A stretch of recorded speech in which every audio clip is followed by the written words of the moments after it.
అంట ఒక కాకు ఉందంట.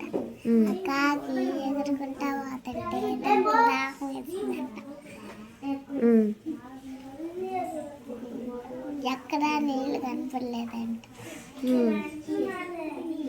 కొంచెం ముందుకి వెళ్ళి చూస్తే ఒక కుండ ఉందంట. ఆ కుండ దగ్గరికి వెళ్ళి చూస్తే దాంట్లో కొన్ని ఉన్నాయంట.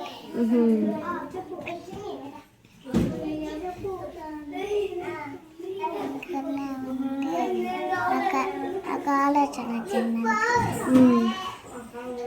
పక్కన కక్కర అంటే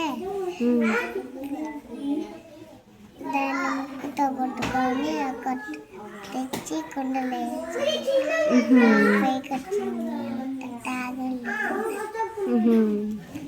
అంతేనా?